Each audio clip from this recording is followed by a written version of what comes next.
Hey everyone, welcome to the EsportsNext podcast. I am thrilled to be joining as the host for season 3 along with my co-hosts.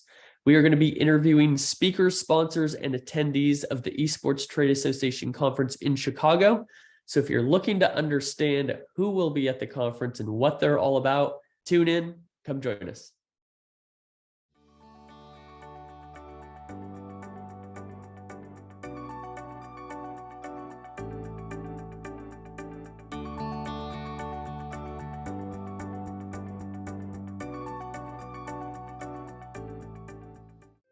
Thank you for listening to EsportsNext podcast, sponsored by EventPipe. EventPipe is a modern approach to event housing management. Their software helps you quickly and easily manage your event housing, allowing guests to choose from multiple hotels and room types. Wow your guests with the ease and simplicity of EventPipe. All right, welcome to another episode of the EsportsNext podcast. It is my pleasure to be joined alongside Megan Van Petten, founder of the Esports Trade Association, to welcome JD Wu, who is the head of gaming and esports at the Switch, and just found out an Emmy Award winner. So that makes at least one Emmy Award winner on this call. Maybe more, cannot confirm or deny. Welcome to the show. Thanks for having me. I think Megan's been hiding one, but hiding one of those Emmys and is just kind of low key about it. But yeah, thanks for having me. It's yeah, exactly. Yeah, it's great to be here and really appreciate you bringing me on for this. It's really excited to talk esports with y'all. Absolutely. So I do want to hear about the Emmy a little later during our episode. But to start out, for those who don't know, the very few who don't know the significance and the capabilities of the Switch, why don't you help us understand what is the Switch and what is their role in esports? Yeah, I can talk a good amount about that. I'll try to keep it concise. But the Switch is pretty much the giant tool belt for productions and media. So the Switch operates alongside production companies, alongside publishers, alongside whatever it may be, pretty much in all of gaming and esports, whether it's cloud infrastructure, more on the enterprise side of things, or when it comes to events and productions for all of the big live shows, we'll do dedicated internet access, we'll do transmission, we'll do actual production, we'll be in the front row, we'll be on the stage. So anything that lands within the realm of everything is pretty much what the Switch kind of does. A lot of our bread and butter and a lot of what we really pride ourselves on is our global connectivity and our network, and we kind of leverage that big strength of ours through a lot of the different services that we provide. Yeah, that's amazing. I have a little bit of a background in production, and one unique aspect of esports compared to other big events, especially traditional sports, is that connectivity component, right? And it can be the difference between an incredibly successful event and one that is either an entire flop or the outcome is greatly questioned by the competitors, right? And so what you guys bring to the table is not just crucial for the event, but also the integrity of the competition itself. Do I have that right? Yeah, that's pretty much it. When it comes to just competitive integrity, whether it's an offline event or a kind of hybrid event, that's very much one of the big focuses is that competitive integrity comes at the highest level of priority.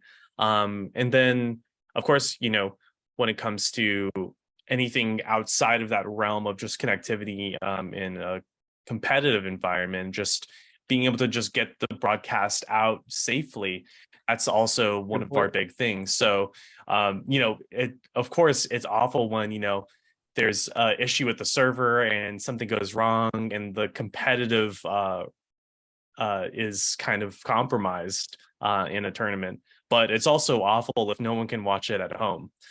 So those are the two levels that we kind of focus on a lot.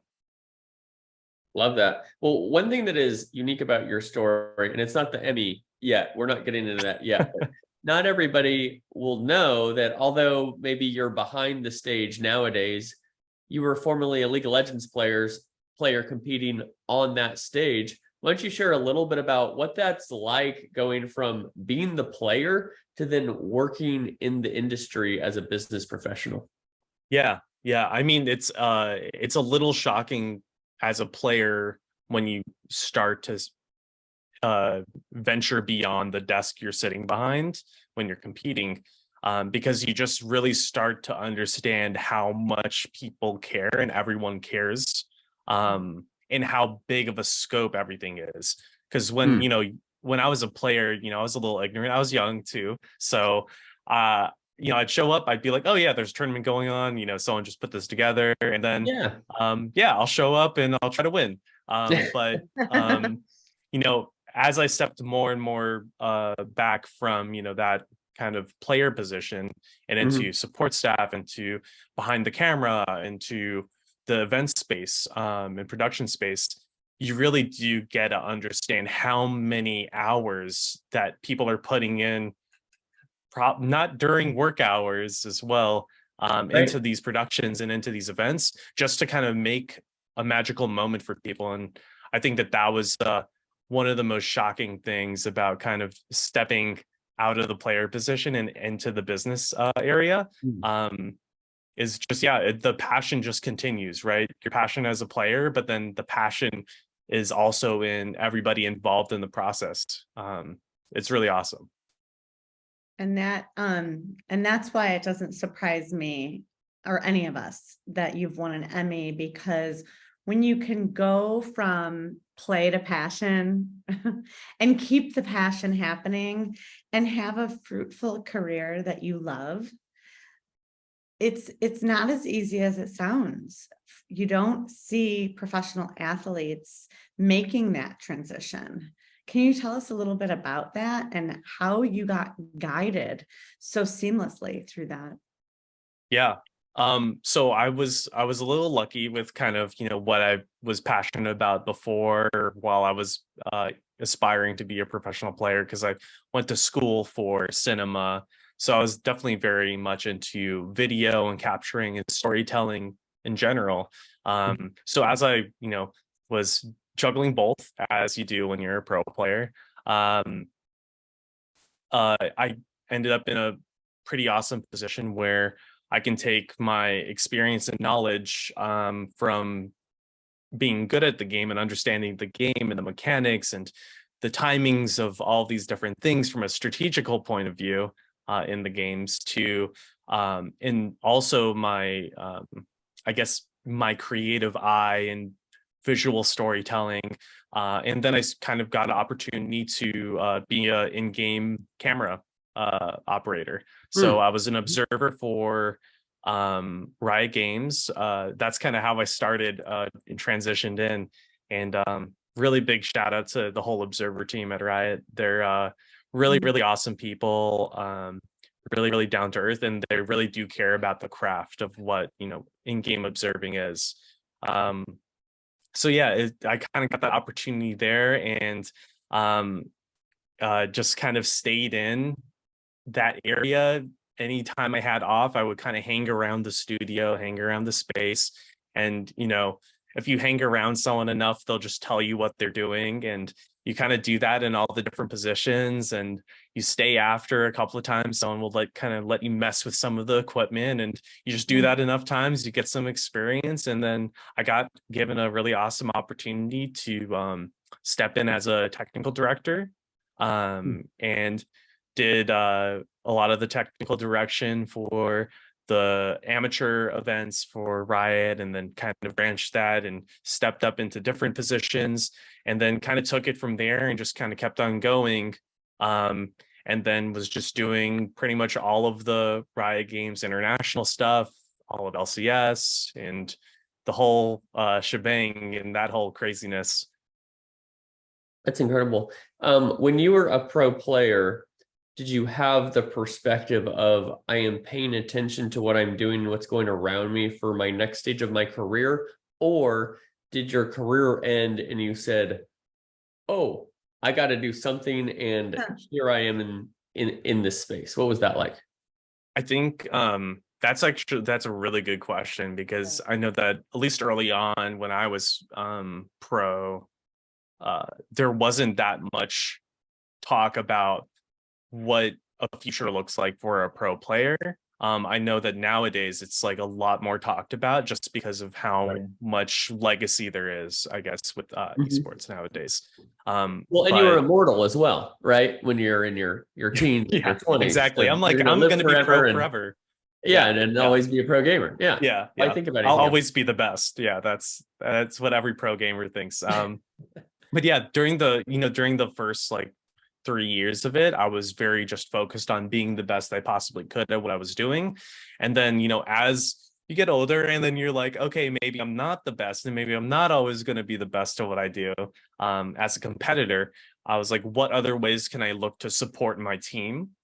And then naturally you just start looking outwardly. And so I've always been very much a team player. So whatever can make anything better for anyone, I was very much about. So you start to look outwardly. So as I was, transitioning and starting to take a step back and realizing I wasn't the best, I was like, what else can I do to help out my team? And it's, doing kind of like leading strategical meetings when it comes to post scrims and VOD reviews, stuff like that, and kind of taking a step back and looking at more of a support staff role.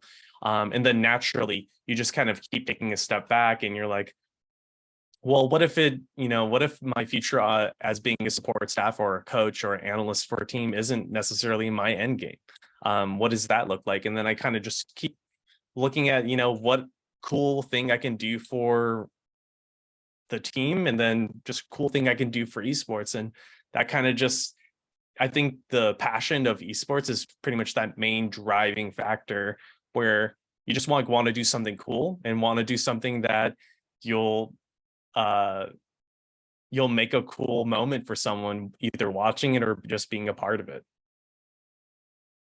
Yeah. I like that. If you were to talk to a current player, or you're talking to a kid who is pursuing a pro career, what advice would you give them for the second chapter of their career, which would be post competition? Yeah. Oh man, that's a really good question. Let's see. I could probably talk their ear off. So I'll try to keep Give me a this top three. Give concise. me a top Yeah. three. I would say be, willing to work as hard as you were for your position as a pro player as you are transitioning out of it. I think that getting complacent and getting comfortable as you transition, and just because of how good you are as a player doesn't necessarily translate to everything in life. That's something that I was very as a I feel like when you're naturally good at things, you kind of are a little overconfident sometimes. Sure. So I can just, speaking from personal experience, so um that's something that I would 100% kind of give that advice is, be humble and just kind of keep grinding, and try to tap into that energy that it took for you to go pro in whatever esport you were competing in. um and then I would say leverage your connections. That would be another one. And then just be a really cool person and do what you're happy about, or do things that make you happy and make you a good Yeah. person outwardly. I think that there's a lot of super talented people in esports and gaming. And the best way to kind of distinguish yourself outside of this massive talent pool of really really really smart people and really really awesome people is to just be a really great person to be around, and just I be love really that. genuine. And I think that that's one of the best things that I think I was for sure um tapping into. I just want to kind of create good experiences for people in general. And I feel like a lot of the times when people get to know me long enough, and then they'll just be honest about how they feel about me. They'll just be like, you're just a really nice person. And I think that to me is one of the biggest compliments you can get as anyone in a craft or anyone in a field where you're working together, is to be a pleasant person to be around. So yeah, 100% that. I agree with that so much. When I talk to college classes, and how are you getting started in your career and whatever, a lot of times I'll share, guys, a lot of business comes down to, are you cool to hang out with? Because skills can be learned, experiences can be gained, but even the most skilled and experienced person, if they're a jerk, that gets tired really, really fast. In fact, MVP, actually, she was in Toronto at a big conference this last weekend, and she shared with me about somebody, we won't say the name, but this is a positive testimonial here. But she said, John, I really encourage you to find ways to collaborate with this person or deepen the relationship with the person, because hanging out all weekend, this guy was great, held it together, was others first. He didn't do anything that required, education, or, he does have those things, but just the fact that he's a great person to be around, that goes a long, long way. It really does.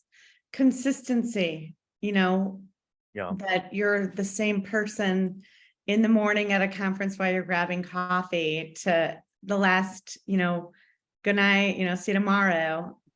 That I love consistency. I mean, not that we're human, so we have our bad times and our bad days, but I think consistency is kind of an overrated attribute in someone. And I can say, I've worked in so many industries doing the same job, and this industry, or I should say this community of the professional athlete, are the most mature human beings I've ever met. I don't know what it is about gamers. Maybe they start so young. I'm talking about the professional players like yourself, JD. I don't know what it is. It's a very different group of attributes that I would say than any other athlete that I've worked with. But I think that's a great insight, because at a young age, you're doing a lot of things, and JD, fill in the gaps here, but you're editing videos, right? You're on a live camera a lot. Yeah. You're coordinating with others. A lot of times, like, the most responsible guy, he's the one getting everybody to the tournament, registering everybody at the tournament, making sure people get paid, all these things. But feel free to build on them. The skills you learned at a young age. That's pretty much it. Is it does come from a place. I think they're like, any kind of space, there's some good eggs, there's some bad eggs, and there's some very diligent and on top of it people, and there's some people who are a little bit more chill and relaxed, and like, nothing wrong with that, but you kind of create that dynamic within your team. And when I was really in the grind of being a pro player, that was definitely one of the big things that I kind of did, and I kind of took on, is like a lot of the managerial stuff, especially back in the Wild West days, where you didn't necessarily have the budget for like a manager or support staff to kind of back you up and sign you up for all these different events and tournaments going on and all of that, and collecting player photos and all this stuff. So oftentimes, like, I would be kind of playing manager for the team, and kind of just tracking all of that stuff and getting it all together, and just kind of, I hate to say babysitter, but sometimes it felt like a babysitter to a certain degree. But team manager is the proper term, and we all know team manager. Yeah, absolutely. I mean, first of all, like, there's the joy of of the play. There's genuine joy, and I think when you are genuinely joyful, deep, there's a confidence that is, I can't even find the word for. And I remember the very first professional gamer I met. He couldn't have looked more than 13 at the time. He was in a suit that he was so slight, but so tall. and he shook my hand and introduced himself. And I was like, this is a very enterprising young man. As it turned out, he was around 22. He looked very, very, very You're young. also, especially even as a streamer, you're engaging with companies as brands, right? You're a brand Yes. ambassador. You're doing partnership deals. Multi-million-dollar deals. And then it wasn't until he showed me his hands that I knew he had been through many moons of maturity. Yeah. Sure. Yeah. That's probably looked very young because he didn't have any sun damage to his skin. Maybe. That's one of the common traits. Yeah, too busy interesting. scrimming indoors all the time, so you don't get too much sun damage on your skin. Yeah. He Well, still has made an incredible contribution to our industry. He's Mhm. served on committees. He's, I believe, still a member. And I've met some of the nicest people ever in this industry. It's such an honor to represent the Esports Trade Association. Wow. well, That's JD, awesome. I'd love to give you an opportunity to share two things I would ask. Number one is, who are the right people to connect with you? Sometimes people will hear like, oh, this big production company, they do these amazing things, but it's helpful to understand who are the right people to reach out to, Yeah. who can you help? And also, I'd love if you'd like to share, what are the benefits that you've experienced as being part of the Esports Trade Association as well? Yeah, totally. So I guess the people who would like really, I guess, benefit from interacting with us or just reaching out and seeing if we can maybe collaborate and get something going just to make esports really awesome, is just a tournament organizer. If you need help with anything, definitely the Switch has the capabilities and resources to help out with that. And then even when it comes to a production company, or an event production company. So if they're trying to put on an event and they're trying to make sure they have, proper access to internet, proper um, transmission and connectivity across the board, then that's something that we can totally help out with. Game publishers, or even developers, if they're trying to just get some better visibility from a social media standpoint or a media standpoint, we help out with that. We have studios and stuff where we can do those kind of product launches or whatever. So yeah, I guess anyone who's just interested in reaching out to the greater space through media is it's someone that could probably benefit from just having a conversation with us, whether it's just us talking through something and saying like, that sounds like an awesome idea. I think it'd be good to talk to these people that we know. That's one of the, benefits that we have is that, we're kind of across all industries within media, whether it's sports, entertainment, gaming, esports. We're pretty much all connected everywhere. So yeah, that would be probably one of the pretty much anyone interested in media. And then yeah, I mean, when it comes to the awesome benefits of ESTA and being able to connect with people is probably up there. That's probably the number one benefit and amazing feeling that I've gotten since interacting with y'all is just being able to connect and really grow some like real solid relationships that are just feel very organic and true. And I think just being able to connect on that level and have the confidence in the people that you're talking with that it's a very genuine conversation, a very real conversation, and you really are connecting just beyond a business opportunity or whatever it is. And I think that that's like really important in the space because ultimately we all got to have each other's backs, because it's a very big space and it's growing very fast. And if we don't have our backs, I don't know who will. There's Absolutely. actually more business than probably providers can handle. Yes. And competition should really be collaboration because there's just so much opportunity for great businesses and great people. Well, I think that speaks to just the quality of our members, Yeah. is that I think what you're saying just validates really the people who are focused on supporting others in the community. And I think one thing I've really enjoyed about our association is simply people with an others first mentality, Yes. to spend the time, the resources to become a member, and to not just seek for your own business, which everybody should, of course, Sure. but have, it's been wonderful to see a community come together who is as interested in other people's interests Mhm. as our own or as their own. I think we've strung people along long enough with the vague Emmy mentions here that we Okay. need to understand how your incredible storytelling skills, as a gamer, have well deserved this award.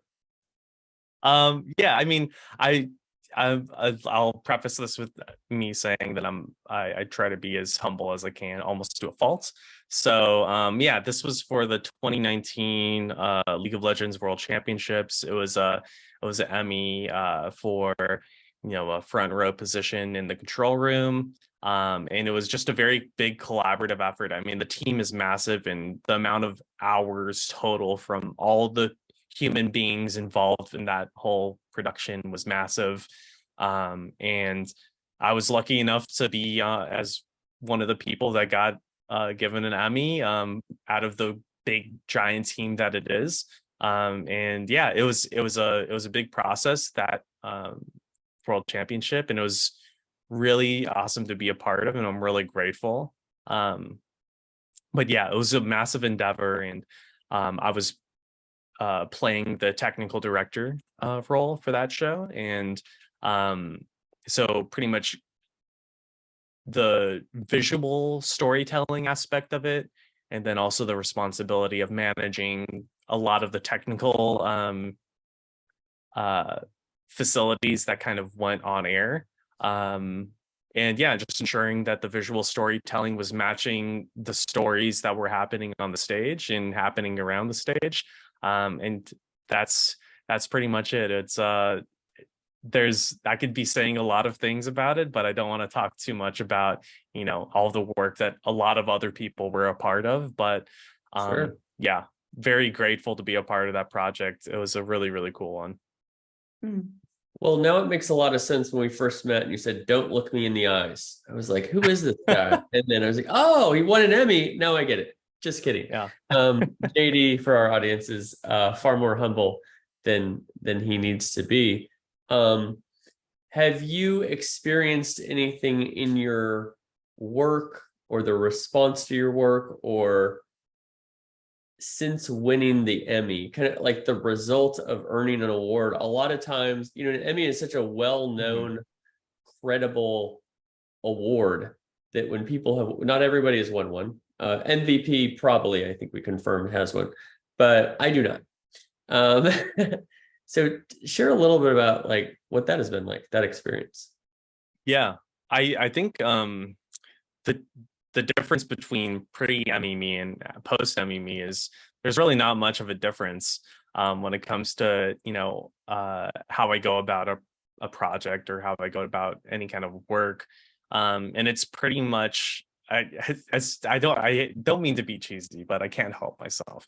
It pretty much is just me just trying to do something that's really cool and be a part of something that's really cool, and whatever it kind of takes to deliver on that awesomeness that ultimately a viewer would experience, or a player would experience, then so be it. Yeah.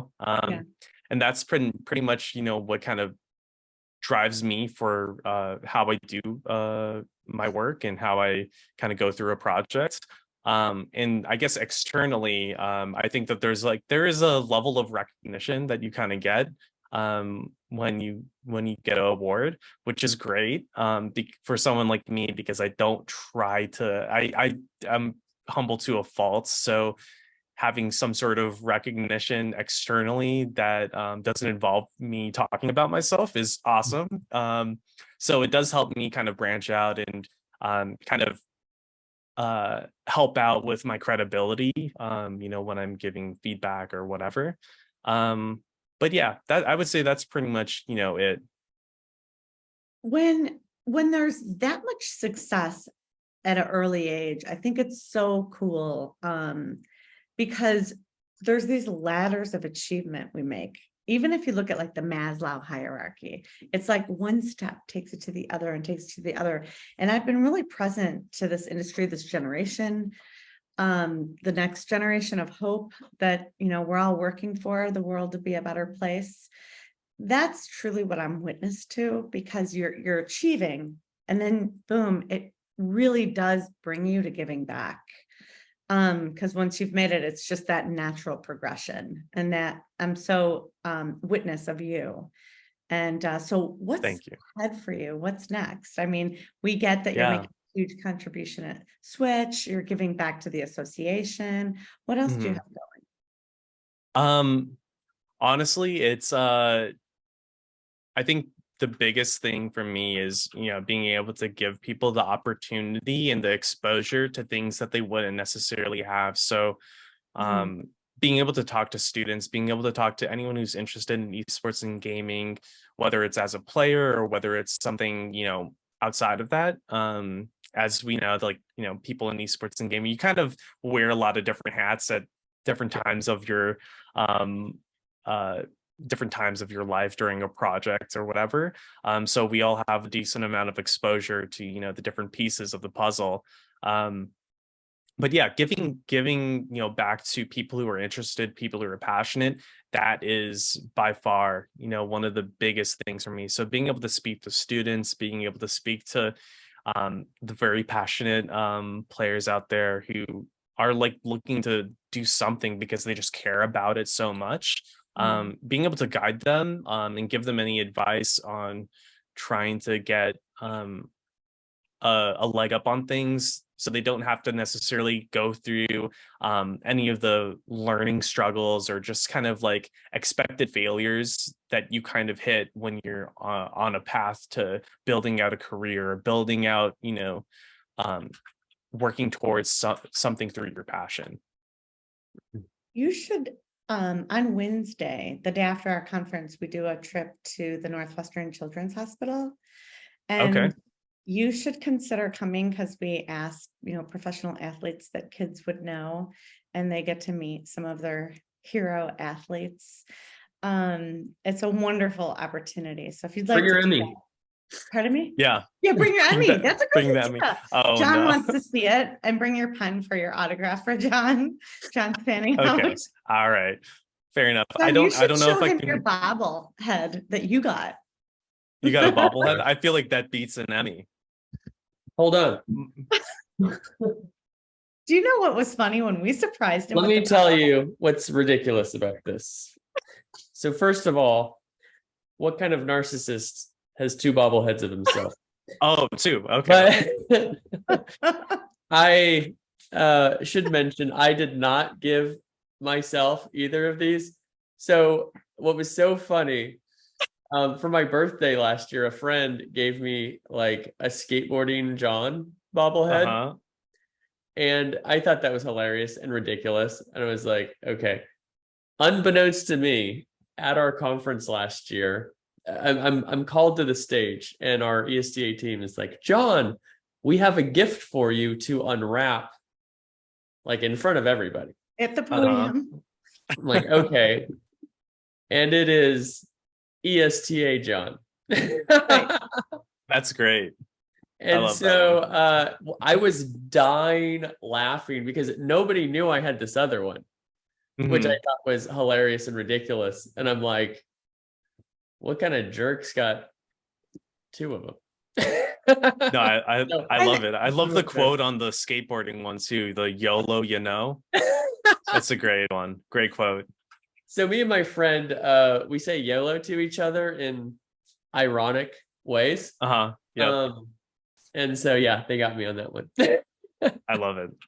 The team did such a good job at having that bobblehead made. He was actually wearing the same outfit as the bobblehead. Oh, is there any documentation or picture or video of this? Davidson on the back. I need to see it. It's out there. Hilarious. There's a picture of funny. him in the step and repeat with the same outfit that he's wearing when he opened the. It was just. Oh, no. JD, you're gonna have such That's a good great. time. The conference is amazing. Yeah, I mean, I can't wait. It's gonna be great. Also, I feel like it's been a little bit since I've kind of caught up with a lot of people, and this is gonna be Yeah. a great opportunity to catch up with all the friends and new friends I'm gonna be making. 100%. Well, I would tell anybody who is listening, whether you have production broadcasting questions with the Switch, or whether you're just interested to hear an amazing life experience from a pro gamer, definitely make sure that you come and you connect with JD personally at our conference. Before we let you go, JD, why don't you help people understand how to connect with you and the Switch in the ways that you would like them to? Um, you know what? Just reach out to me personally on LinkedIn. Just send me a message and we'll get to chat. And then from there, we can take it offline or through phone or whatever you need to do. But just reach out to me on LinkedIn and I'll respond as soon as I can. If I'm not traveling to Chicago, I will respond. That sounds great. Well, on behalf of Megan and I, thank you so much for your time, not just on this podcast episode, but also in all the different ways that you contribute to our industry. And like I said, you want to meet JD, come out to the conference. We look forward to seeing everybody. So thank you for joining us today. Yep. Thanks, y'all.